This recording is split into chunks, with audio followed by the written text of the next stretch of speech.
Hello दोस्तों, स्वागत है आप सभी का आपके अपने YouTube channel toppers basic classes में। तो जैसा कि ये हमारा RO यानी GS या सामान्य अध्ययन का हमारा प्रैक्टिस सेट चल रहा है, जो आपका भी हाल फिलहाल में कुछ टाइम पहले स्टार्ट हुआ है। ठीक है, तो जो भी लोग चैनल में आज नए आए हैं या पहली बार आप आए हैं, तो वो चैनल फटाफट से चैनल को कर लेंगे सब्सक्राइब और अपने नोटिफिकेशन को भी ऑन कर लेंगे, ताकि जो भी आने वाला वीडियो होगा वो आपको टाइम टू टाइम प्रोवाइड होता रहेगा। ठीक है, और रही बात हिंदी की, तो हिंदी का प्रैक्टिस सेट हमने ऑलरेडी पहले करा रखा है, उसकी प्लेलिस्ट भी बना रखी है, तो आप लोग चाहें तो वहाँ जाके पढ़ सकते हैं। ठीक है, और सबसे पहले आप सभी को हैप्पी मकर संक्रांति, हैप्पी।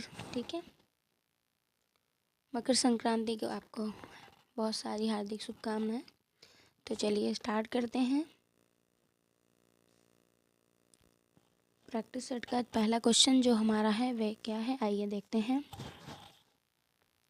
मूल संविधान में राज्यों को कितने वर्ग में विभाजित किया गया था? मूल संविधान में आपके वर्गों को 4 वर्गों में विभाजित किया गया था। ठीक है, 4 में कैसे करके किया गया था? का, ख्या, गे, घे। ठीक है,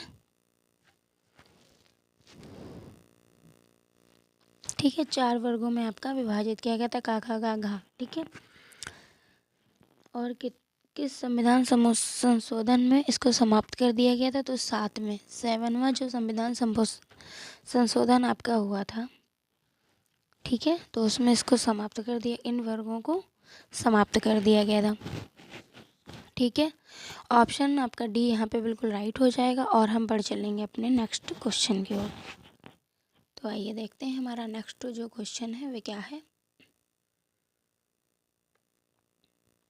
तो नेक्स्ट हमारा क्वेश्चन है वे ये रहा, निम्नलिखित में न्यूनतम लिंगानुपात वाला केंद्र शासित प्रदेश है, कौन सा है? ये मिलियम से पूछा गया, तो ये आपका दमन एवं दीव है। ठीक है, दमन एवं दीव। ठीक है, एक सेकेंड इस पर टिक करती हूँ। दमन एवं दीव है जो आपका न्यूनतम लिंगानुपात वाला केंद्र शासित, इसलिए इम्पोर्टेंट है। ठीक है, तो ऑप्शन आपका बी यहाँ पे बिल्कुल राइट हो जाएगा। सॉरी, इसी के साथ चलते हैं अपने नेक्स्ट क्वेश्चन की ओर। तो नेक्स्ट हमारा जो क्वेश्चन है वो ये रहा, निम्नलिखित में 0 से 6 आयु वर्ग के शीर्ष लिंगानुपात वाले राज्यों का सही क्रम बताइए। ठीक है, तो पहले नंबर में आपका केरल है बच्चे, छत्तीसगढ़ है, उसके बाद अरुणाचल प्रदेश है और असम है। तो ऑप्शन आपका ए यहाँ पे बिल्कुल राइट हो जाएगा। ठीक है, और जो विकल्प हैं वे आपके पूर्णतः गलत हो जाएंगे।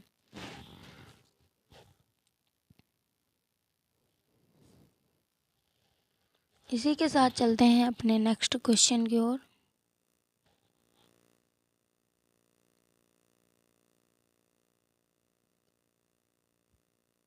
एक सेकेंड, ये सेम टू सेम क्वेश्चन दिया है, तो इसमें जो ऑप्शन है हमारा वो सी राइट हो जाएगा आपका। ठीक है, अरुणाचल प्रदेश, मिजोरम, फिर है आपका छत्तीसगढ़ और केरल। ठीक है, सॉरी। इसी के साथ चलते हैं अपने नेक्स्ट क्वेश्चन की ओर। मैंने आपको क्या है इसका विकल्प बताया था, इसलिए वो गलत हो गया। सेम टू सेम क्वेश्चन थे इसलिए मैं कंफ्यूज हो गई। ठीक है, 0 से 6 आयु वर्ग के मामले में 2001 से 2011 के दशक में सर्वाधिक लिंगानुपात प्रकट करने वाला राज्य केंद्र शासित प्रदेश कौन सा है? ठीक है, तो ये हमारा पंजाब है। ऑप्शन आपका ए यहाँ पे बिल्कुल राइट हो जाएगा। ठीक है, और जो विकल्प हैं वे आपके गलत हो जाएंगे। इसी के साथ चलते हैं अपने नेक्स्ट क्वेश्चन की ओर। देखिए, नेक्स्ट हमारा जो क्वेश्चन है वो क्या है, कुछ कथन है जिस पे हमें विचार करना रहेगा कि एक सही है या दोनों सही है या कोई सही नहीं। ठीक है, कथन आपके इस टाइप से होते हैं, निम्नलिखित कथनों पर विचार कीजिए। हमसे कहा गया है निम्नलिखित कथनों पर विचार कीजिए। ठीक है, तो पहला अगर हम कथन पढ़ेंगे तो पहला कथन क्या है हमारा, 2011 जनगणना 2011 के अनुसार देश की साक्षरता दर 8.16% की वृद्धि हुई। तो ये सत्य है। देश में साक्षर जनसंख्या में 36.15% की वृद्धि हुई, ये भी आपका सत्य है। ठीक है, तो अब हमारा कौन सा विकल्प सही हो जाएगा, क्योंकि ऑप्शन सी, क्योंकि 1 और 2 हमारे दोनों सही हैं, तो ऑप्शन बी सी आपका यहाँ पे बिल्कुल राइट हो जाएगा। इसी के साथ चलते हैं हम अपने नेक्स्ट क्वेश्चन की ओर। तो देखिए, आइए देखते हैं नेक्स्ट हमारा जो क्वेश्चन है वे क्या है। एक सेकेंड, थोड़ा स्क्रीन को नीचे करते हैं। हाँ, अब ठीक है। 2011 के अनुसार जनगणना 2011 के अनुसार देश में सर्वाधिक साक्षर जिला कौन सा है। सर्वाधिक साक्षर आपसे पूछा गया, तो सरचिप है आपका जो सर्वाधिक साक्षर है। ठीक है,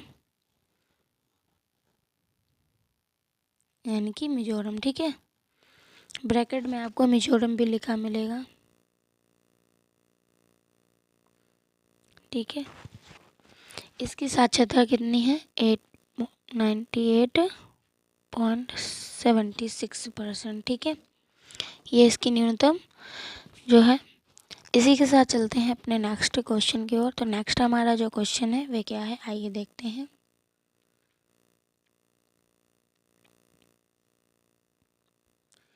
नेक्स्ट हमारा क्वेश्चन वे ये रहा, अंतरिम केंद्रीय बजट 2024 से 25 के संदर्भ में निम्नलिखित कथनों पर विचार कीजिए। ठीक है, मेनली सेम टू सेम हमें क्वेश्चन मिल गया है, कथनों पर विचार करना रहेगा। ठीक है, तो अगर हम बात करें, एक सेकेंड, तो आइए पढ़ते हैं। सरकार द्वारा 2024 से 25 में 45, 47 और 768 करोड़ रुपए खर्च करने का अनुमान है, तो नहीं। ठीक है, 2024 से 25 में राजकोषीय घाटा जीडीपी के 5.1% पर लक्षित है, तो ये आपका सत्य है। ठीक है,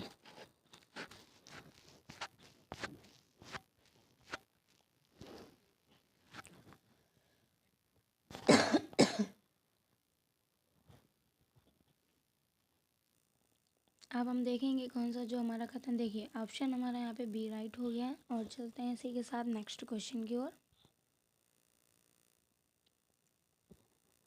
तो नेक्स्ट हमारे जो क्वेश्चन है वे रहा, आसियान मुक्त व्यापार क्षेत्र के संदर्भ में निम्नलिखित कथनों पर विचार कीजिए। ठीक है, निम्नलिखित कथनों पर विचार कीजिए। तो आइए कथन को पढ़ेंगे फिर समझेंगे। ठीक है, आसियान का भारत, चीन, ऑस्ट्रेलिया एवं न्यूजीलैंड के साथ भी व्यापार समझौता है। ठीक है, तो ये आपका सत्य है। ठीक है, एक सेकेंड। ठीक है, इसके सदस्यों की संख्या 10 है, ये भी सत्य है। तो ऑप्शन सी हमारा यहाँ पे बिल्कुल राइट हो जाएगा, क्योंकि हमें यहाँ पे कथनों को चुनना रहेगा। ठीक है, कौन सा सही है, तो ऑप्शन बी, क्योंकि 2 हमारे सही हैं। इसी के साथ चलते हैं अपने नेक्स्ट क्वेश्चन की ओर। तो जो नेक्स्ट क्वेश्चन है हमारा वे रहा, विश्व बैंक में निम्नलिखित कौन कौन सा समूह है। निम्नलिखित में कौन कौन सा समूह है। ठीक है, तो इसमें देखिए है अंतर्राष्ट्रीय विकास संघ। ठीक है, फिर सेकंड है हमारा अंतर्राष्ट्रीय वित्त निगम। ठीक है, जिसको आईएफसी बोलते हैं। फिर हमारा है बहुपक्षीय निवेश गारंटी संस्था। ठीक है, तो ये भी है हमारा। तो अब हम देखेंगे जो हमारा नहीं है वे ये नहीं है, तो ऑप्शन हमारा यहाँ पे क्या है, सी आपका यहाँ पे बिल्कुल राइट हो जाएगा। ठीक है, क्योंकि 1, 2, 3 हमारे जो हैं वे बिल्कुल सत्य हैं। ठीक है, इसी के साथ चलते हैं अपने नेक्स्ट क्वेश्चन की ओर। तो नेक्स्ट हमारा जो क्वेश्चन है वे क्या है, आइए देखते हैं।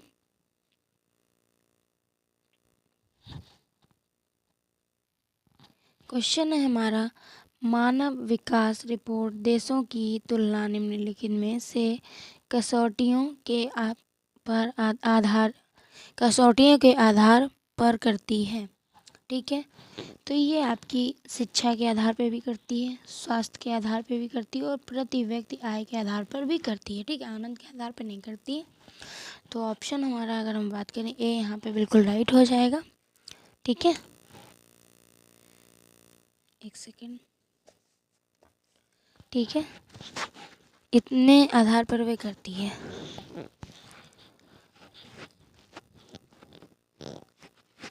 लेकिन जो आनंद है उसके आधार पर नहीं करती। ठीक है, इसी के साथ चलते हैं, ए ऑप्शन हमारा यहाँ पे राइट हो जाएगा। और हम इसी के साथ चलते हैं अपने नेक्स्ट क्वेश्चन की ओर।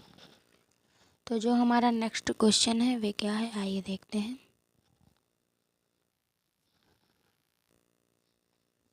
अंतर्राष्ट्रीय मुद्रा कोष के संबंध में निम्नलिखित कथनों में से कौन सा सही है या कौन सा सही है। ठीक है, तो आइए देखते हैं। IMF की स्थापना ब्रेटन वुड्स समझौते के तहत 1944 में की गई थी। 1944 में हुई थी। ठीक है, फिर भारत इसका संस्थापक सदस्य देश था। तो ये भी कथन सही है। तो ऑप्शन सी आपका यहाँ पे बिल्कुल राइट हो जाएगा, चूँकि हमारे दोनों ही कथन बिल्कुल आपके सत्य हैं। ठीक है, इसी के साथ चलते हैं अपने नेक्स्ट क्वेश्चन की ओर। नेक्स्ट हमारा जो क्वेश्चन है वे क्या है, आइए देखते हैं। UPI, ठीक है, UPI जो आप डेली पेमेंट ट्रांजैक्शन करते हैं UPI से, स्कैनर से, जो भी है। ठीक है, UPI पेमेंट के संबंध में निम्नलिखित कथनों पर में से कौन सा या कौन से सही हैं। ठीक है, तो पहले हम पढ़ेंगे फिर समझेंगे। इसकी शुरुआत देश national payments corporation of India के द्वारा की गई थी। ठीक है, तो ये भी आपका सत्य है। ठीक है, इसको एक सेकेंड, इसको अरेंज करना पड़ेगा। इसको सेकंड नंबर को पढ़ेंगे। इसको 11 अप्रैल 2016 को मुंबई UPI के एक कार्यक्रम के द्वारा लॉन्च किया गया था। तो ये भी कथन सत्य है। तो देखिए ऑप्शन डी आपका यहाँ पे बिल्कुल राइट हो जाएगा। और हम चलते हैं इसी के साथ अपने नेक्स्ट क्वेश्चन की ओर।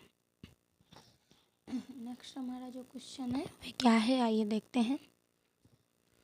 देखिए हमें कुछ कथनों से आधारित प्रश्न फिर से मिला है, आइए देखते हैं। भारतीय बीमा नियामक और विकास प्राधिकरण IRDAI के संदर्भ में निम्नलिखित कथनों पर विचार कीजिए। ठीक है, तो कथन जो दिए हैं फिर हमें उनको पढ़ना है, समझना है, फिर विचार करना है कि एक सही है या दो सही है, एक भी नहीं सही। ठीक है, तो पहला जो हमारा नंबर उसको पढ़ेंगे। ये 1999 में मल्होत्रा समिति की रिपोर्ट की सिफारिशों द्वारा गठित किया गया था। ठीक है, तो ये आपका सत्य है। सेकंड पढ़ेंगे, इसकी स्थापना IRDA अधिनियम 1999 के तहत अप्रैल 2020 में किया गया था। ठीक है, किया गया था, तो ये भी आपका सत्य है। तो ऑप्शन आपका डी यहाँ पे बिल्कुल राइट हो जाएगा, क्योंकि जो दोनों ही कथन है वे आपके सत्य हैं। ठीक है, इसी के साथ चलते हैं अपने नेक्स्ट क्वेश्चन की ओर।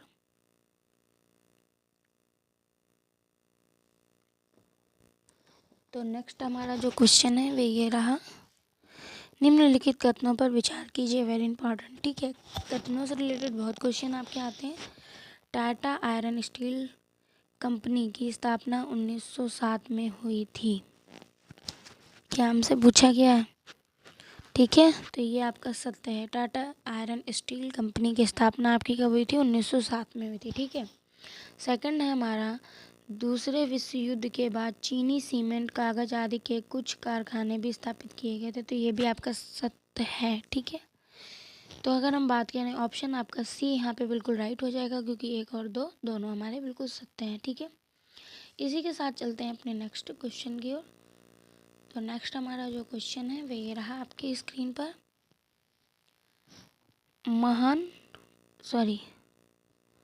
महालनोबिस के संदर्भ में निम्नलिखित कथनों पर विचार कीजिए। ठीक है, कथन दिए हैं, फिर समझना है, फिर विचार करना है उस पर। तो इन्हें भारतीय योजना का निर्माता माना जाता है। इन्हें क्या है, भारतीय योजना का निर्माता माना जाता है। तो जी हाँ, ये भी आपका सत्य है। ठीक है, दूसरी पंचवर्षीय योजना महालनोबिस मॉडल पर आधारित थी। तो ये भी आपका सत्य है। तो ए और दोनों हमारे, एक और दो दोनों ही हमारे सत्य हैं। ऑप्शन आपका ए यहाँ पे बिल्कुल राइट हो जाएगा। और हम बढ़ चढ़ेंगे अपने नेक्स्ट क्वेश्चन की ओर। ठीक है, तो नेक्स्ट हमारा जो क्वेश्चन है वे क्या है, आइए देखते हैं। निम्नलिखित में से कौन सा भारत में सतत विकास हेतु किया जाने वाला उपाय नहीं है? कौन सा नहीं है ये हमसे पूछा गया है बच्चे। तो ये आपका आंतरिक अनुसंधान, ऑप्शन सी आपका यहाँ पे बिल्कुल राइट हो जाएगा। और हम चलेंगे अपने नेक्स्ट क्वेश्चन की ओर, ठीक है। देखिए अभी लोग भी चैनल जिन लोगों ने सब्सक्राइब नहीं किया वो अपना सब्सक्राइब कर लें, वेट मत करें।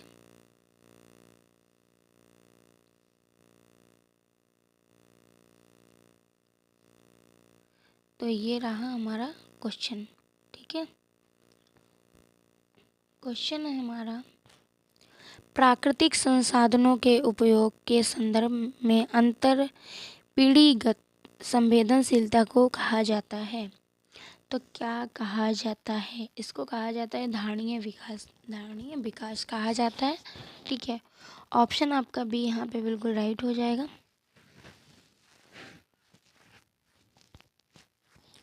इसी के साथ चलते हैं अपने नेक्स्ट क्वेश्चन की ओर। तो नेक्स्ट हमारा जो क्वेश्चन है वे ये रहा, ठीक है।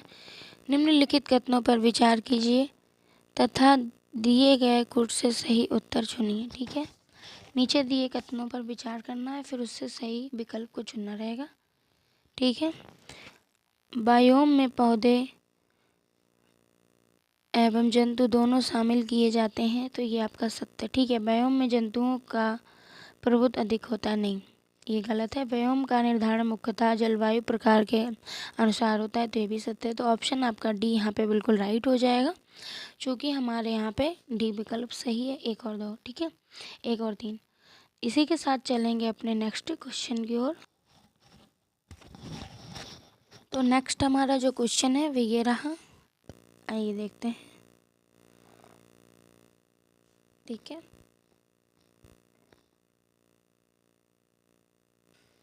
क्वेश्चन है हमारा, रक्त में पाया जाने वाला शरीर में ऑक्सीजन परिवहन के लिए जिम्मेदार होता है। तो क्या होता है बच्चे? ये आपकी लाल रक्त कणिकाएं, लाल रक्त कोशिकाएं जिम्मेदार होती हैं, ठीक है, होता है। ऑप्शन आपका सी यहाँ पे बिल्कुल राइट हो जाएगा। इसी के साथ चलते हैं अपने नेक्स्ट क्वेश्चन की ओर। आज का हमारा नेक्स्ट और लास्ट जो क्वेश्चन है वह ये रहा। जिन लोगों ने अभी तक चैनल को सब्सक्राइब नहीं किया है तो वो प्लीज़ फटाफट से चैनल को सब्सक्राइब कर दें, ठीक है, ताकि जो भी आने वाली वीडियो हो उनको टाइम टू टाइम प्रोवाइड होते रहें, ठीक है। क्वेश्चन हमारा, उस अंग का नाम बता दें जहां भ्रूण विकसित होता है। ये सिंपल सा क्वेश्चन है लगभग सभी को, तो ये गर्भाशय में होता है भ्रूण विकसित, ठीक है। ये आपका मादा प्रजनन तंत्र का एक अंग है जो मासिक धर्म, गर्भधारण और प्रसव सहित कई प्रजनन कार्य के लिए जिम्मेदार होते हैं, ठीक है। तो ऑप्शन आपका ए यहाँ पे बिल्कुल राइट हो जाएगा। आज के लिए इतना ही, कल फिर मिलते हैं एक नए प्रैक्टिस सेट के साथ, और आप सभी लोग जुड़े रहें टॉपर्स बेसिक क्लासेस के साथ। चैनल को सब्सक्राइब ना करना भूलें और कमेंट बॉक्स में मुझे ज़रूर बताएं कि क्लास आपको कैसी लगी। So thank you and bye bye. सभी को हैप्पी मकर संक्रांति।